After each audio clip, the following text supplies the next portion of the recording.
नमस्कार, आप देख रहे हैं भारत एक्सप्रेस, मध्य प्रदेश का डिजिटल प्लेटफॉर्म और मैं हूं आपके साथ आनंद विजय सिंह। आज हम बात करने जा रहे हैं एक ऐसे भ्रष्टाचार के बारे में जो पिछले कई सालों से चला आ रहा है और कोई कार्रवाई इस पर अब तक नहीं हुई है। जी हां, हम बात कर रहे हैं भोपाल के जीव सेवा संस्थान की, जिस पर संगीन आरोप लगे हैं। ट्रस्ट पर आरोप है कि देश विदेश से दान में जो पैसे ट्रस्ट को मिले हैं उसका इस्तेमाल जमीन की खरीद फरोख्त में किया गया है और इस गोरख धंधे में शेल कंपनियों का भी इस्तेमाल किया गया है।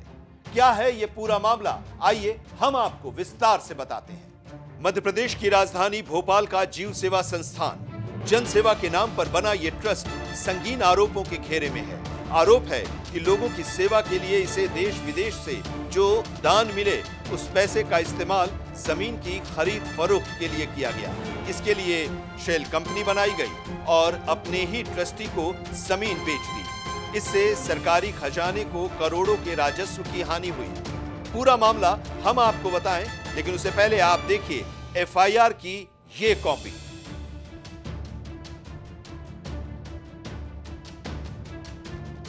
भोपाल के आर्थिक अपराध अनुसंधान विभाग में पिछले 27 अप्रैल को एफआईआर दर्ज हुई थी।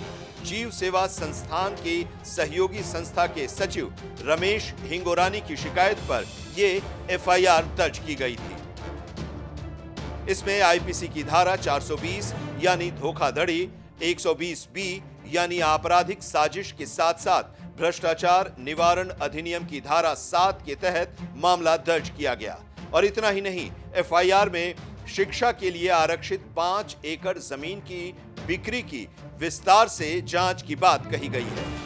दरअसल जीव सेवा संस्थान को ये 3 लोग चलाते हैं।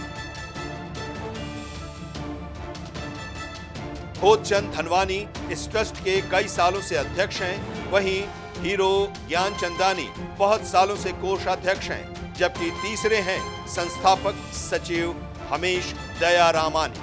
ये तीनों ही पेंशनर्स हैं। साल 2001 में ट्रस्ट जीव सेवा संस्थान ने 28.45 एकड़ बेशकीमती जमीन खरीदी।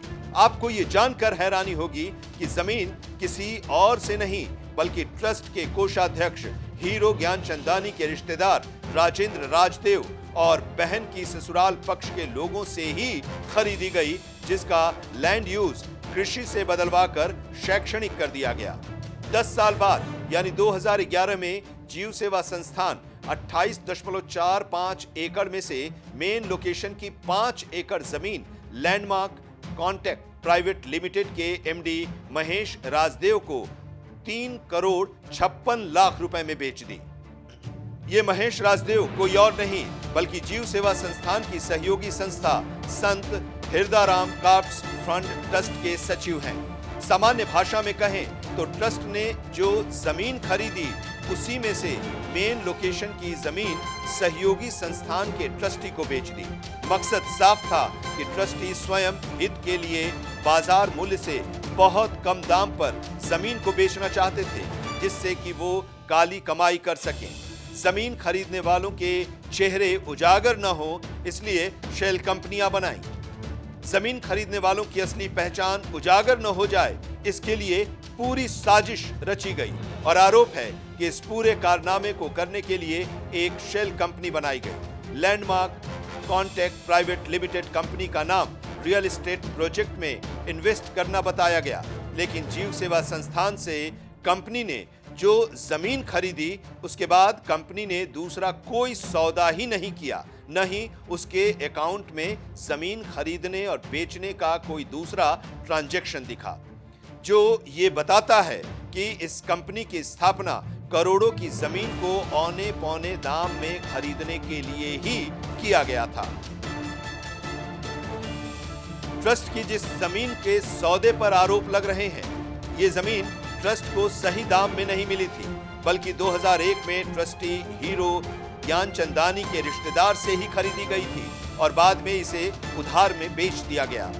31 मार्च 2011 को ट्रस्ट ने जमीन बेची और अनुबंध में ये लिखा कि उसे पूरा पैसा मिल चुका है और खरीदार से कोई भी लेना देना नहीं है, जबकि वास्तविकता ये है कि ये जमीन उधार में बेची गई और इसका पूरा भुगतान 31 मार्च 2011 को न होकर 3 सितंबर 2011 को किया गया। इसके लिए महेश राजदेव ने 8 चेक दिए, जिनकी कुल राशि 3 करोड़ 56 लाख थी, लेकिन ये चेक बैंक से क्लियर 15 जुलाई 2011 से 3 सितंबर 2011 तक किए गए।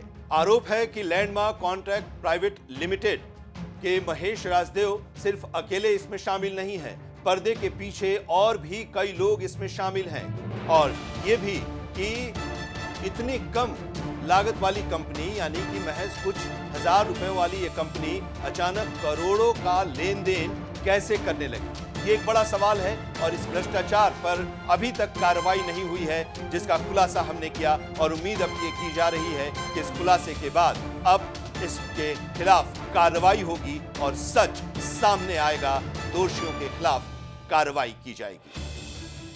तो आपको कैसा लगा हमारा ये वीडियो? अपनी राय जरूर दीजिएगा और मध्य प्रदेश की तमाम ऐसी खबरों के लिए आप जरूर देखिए भारत एक्सप्रेस मध्य प्रदेश। नमस्कार।